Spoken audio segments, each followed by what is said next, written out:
हर खबर पर होगी आपकी पकड़। डाउनलोड कीजिए एबीपी लाइव ऐप। नमस्कार, आप देख रहे हैं बेटी बचाओ सम्मेलन। मैं आपके साथ शोभना यादव। एबीपी न्यूज की मुहिम के बाद हाथरस केस में पुलिस प्रशासन हरकत में आया, लेकिन सच ये है कि एक बेटी की जान चली गई।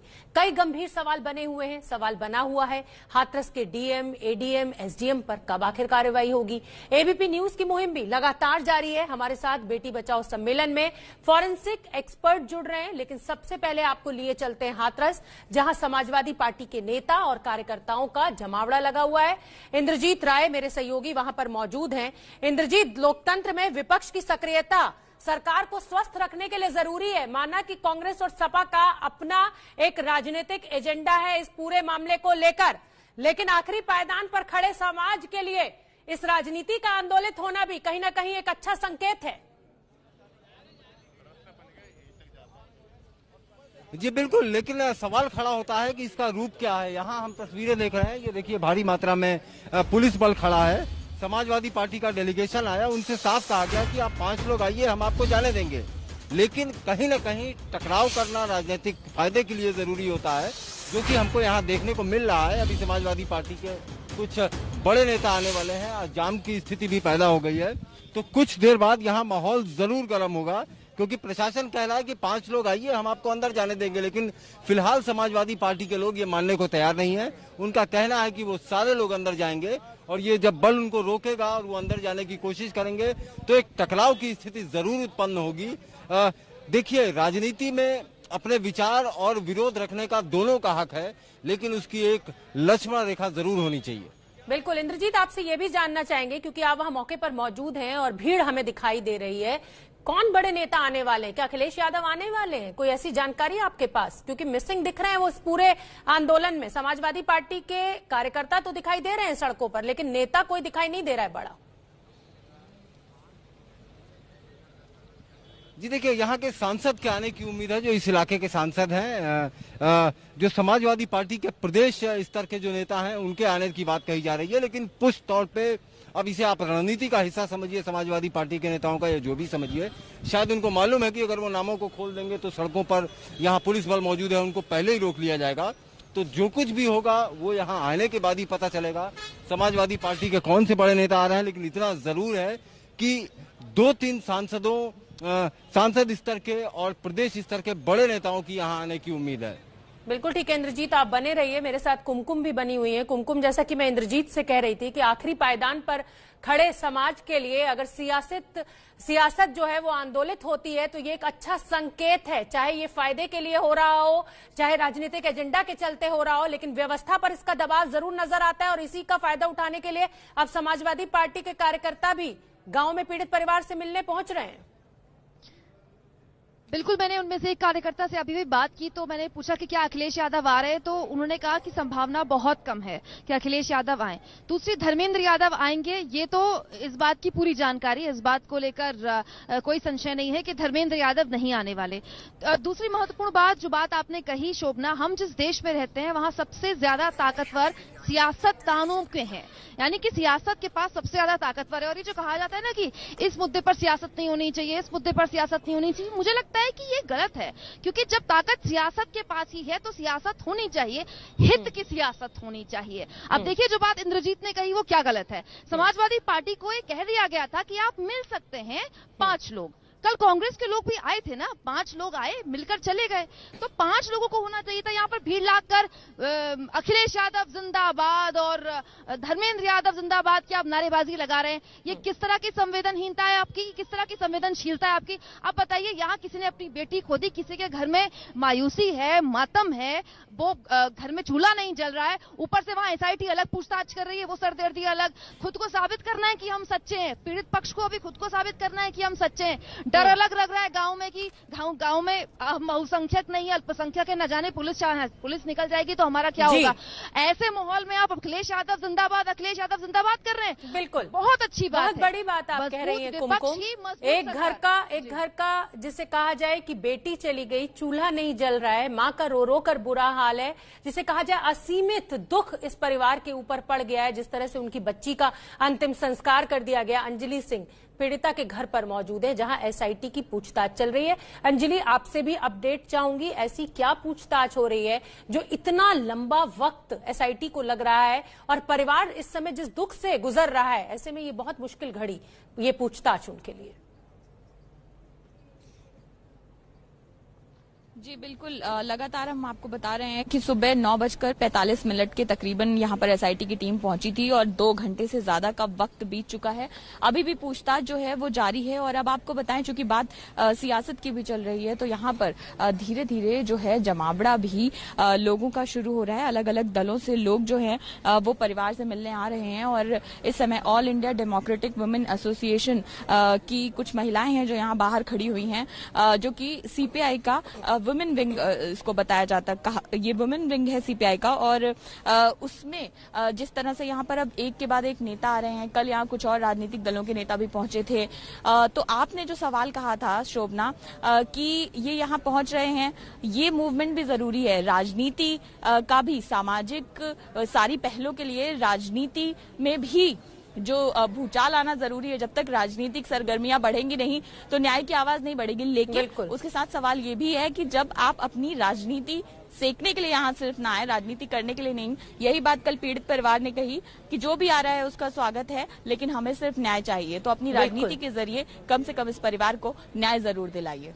बिल्कुल अंजलि, बहुत बड़ी बात, गंभीर बात आप कह रही हैं कि आप राजनीतिक पार्टियों से ताल्लुक रखते हैं, राजनीति कीजिए, लेकिन कहीं ऐसा ना हो उस परिवार के प्रति आप संवेदनहीन हो जाएं, उस बच्ची की न्याय की लड़ाई ही पीछे छूट जाए। अब बनी रही है अंजलि मेरे साथ, और अब एक मेरे साथ बड़ा पैनल फॉरेंसिक एक्सपर्ट्स का भी जुट रहा है, क्योंकि हम बेटी बचाओ सम्मेलन कर रहे हैं। एक तो हम फील्ड से आपको रिपोर्ट भी दिखा रहे हैं, दूसरा जो एक्सपर्ट्स हैं वो हमें बताएंगे कि पुलिस ने जिस तरीके से जांच की है, जिस तरीके से साक्ष्य जुटाए, जो फॉरेंसिक की रिपोर्ट कह रही है उसके क्या मायने हैं। SC Mittal ji forensic expert मेरे साथ जुड़ रहे हैं, doctor BM Mishra forensic expert हैं, वो भी मेरे साथ जुड़े हुए हैं, और अमरनाथ मिश्रा जी वो भी मेरे साथ जुड़ेंगे। मैं सबसे पहले रुक कर लेती हूं एससी मित्तल साहब आपका। जिस तरीके से ये तथ्य निकलकर सामने आया है कि फॉरेंसिक रिपोर्ट में ये कहा गया है कि रेप नहीं हुआ है, लेकिन सुप्रीम कोर्ट ने ये रेखांकित किया है कि अगर जो मृतक है या जो पीड़िता है उसके शरीर से सीमेन नहीं मिलता है तो भी रेप माना जाएगा। ऐसे में इस फॉरेंसिक रिपोर्ट के हम क्या मायने निकालें?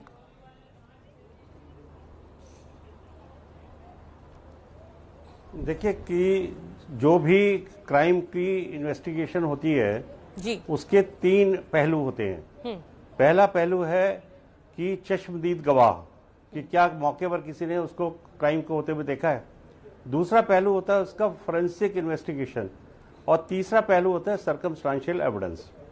ये जो केस है, और जैसे सुशांत सिंह राजपूत का केस है, आरुषि मर्डर केस था, इसमें जो फोरेंसिक एविडेंस को कलेक्ट करने में इतनी देरी हो जाती है कि काफी एविडेंस की वैल्यू जो है या उसका महत्व जो है या उसकी लीगल वैल्यू कम हो जाती है। लेकिन ये जो इसको ट्रैक कर रहा हूं आपके चैनल को, इसमें जो इशू एक तो ये आया है कि जो लड़की जली है वो वास्तविक में उनकी बेटी है या नहीं है। तो इसके लिए जो एशेज और बोन्स कलेक्ट किए गए हैं क्रिमेशन के बाद, उनको अगर सेव किया जाएगा, उसको प्रोटेक्ट किया जाएगा, तो उन बोन्स के डीएनए से ये चीज कंफर्म हो जाएगी उसके पेरेंट्स का डीएनए करने से कि वो बेटी उनकी है या नहीं है। तो मेरा पहला ये सुझाव है, या मेरी पहली ये प्रार्थना है एज अ फोरेंसिक एक्सपर्ट, कि वो जो एशेज और उसके अंदर जो बोन्स के पीसेस हैं, उन पीसेस को एकदम सुरक्षित करवाया जाए, ताकि जरूरत पड़ने पर उसकी जांच हो सके और ये साबित हो सके कि उनकी बेटी है या नहीं है। ठीक है, ये तो प्रश्न नंबर 1 है। अब दूसरा प्रश्न आप पूछ रहे हैं कि जो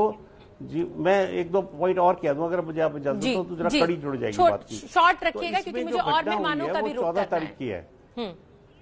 जी, मुझे बस 2 मिनट और दे दीजिए।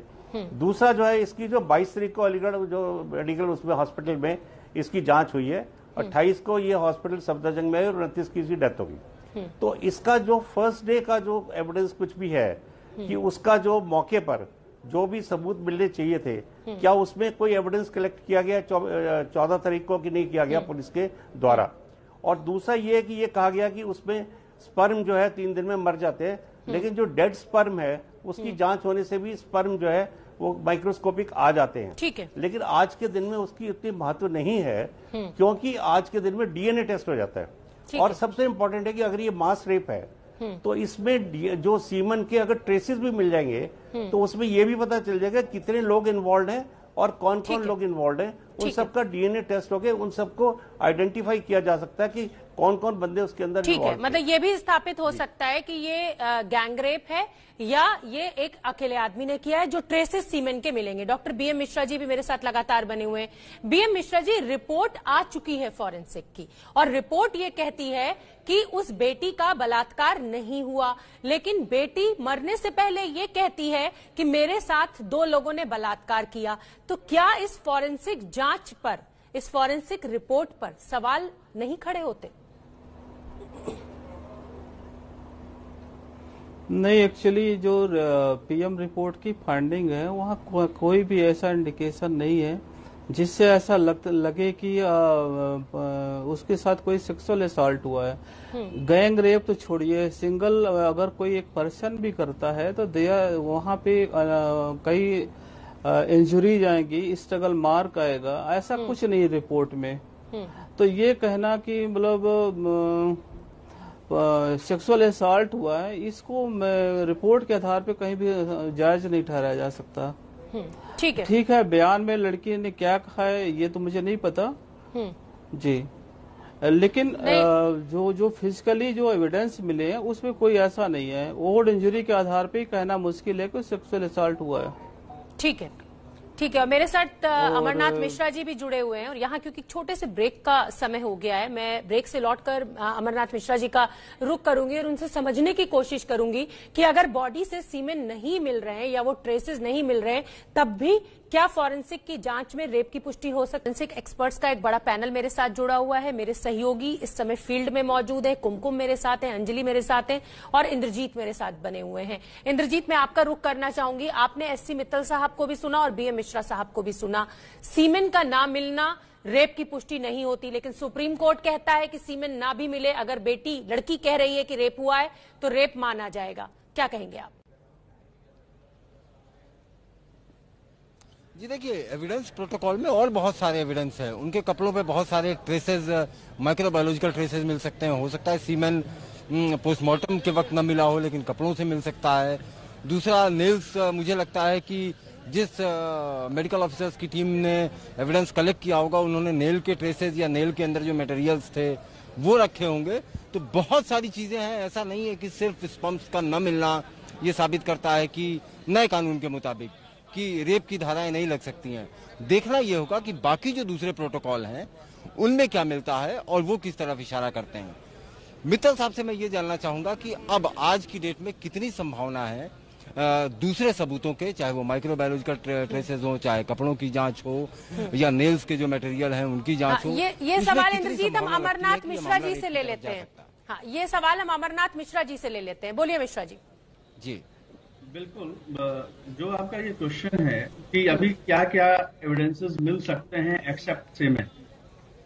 If there is a presence of penetration, if there is no ejaculation, मतलब सीमेन यदि नहीं मिला तो भी यदि प्रयास किया गया सेक्सुअल असॉल्ट का, या जो है प्यूबिक हेयर्स का मिलना, प्लस बॉडी पे जो है सर के बाल का भी मिलना, या जो ट्रेस एविडेंसेस जो है कांटेक्ट में आने पे जो मिल जाए, या कभी कभी क्या होता है जबरदस्ती करने के केसेस में स्ट्रगल मार्क, नेल में टिश्यू का मिलना, बाइट मार्क्स होने के चांसेस हैं। जो प्राइवेट पार्ट्स है, ब्रेस्ट है, तो वहां पे बाइट मार्क्स होने के चांसेस हैं।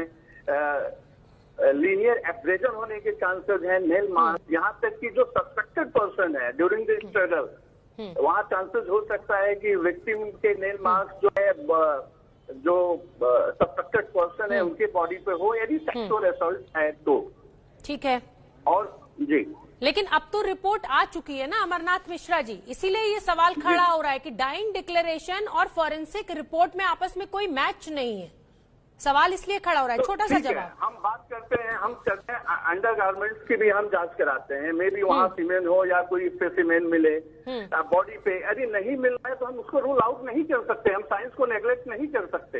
यदि सेक्सुअल असॉल्ट के प्रमाण नहीं मिल रहे हैं तो हम उसे जबरदस्ती सेक्सुअल असॉल्ट नहीं बोल सकते हैं। ठीक है, जी ठीक है, चलिए आप तीनों जो फॉरेंसिक एक्सपर्ट्स हैं मेरे साथ बने रहिए, मेरे सहयोगी भी मेरे साथ मौजूद हैं। छोटे से ब्रेक का क्योंकि यहाँ पर वक्त हो गया है, फौरन लौट के आ रहे हैं और फॉरेंसिक एक्सपर्ट्स का क्या कुछ कहना है, डाइंग जो स्टेटमेंट है और फॉरेंसिक रिपोर्ट वो अलग अलग क्या मायने बता रही है।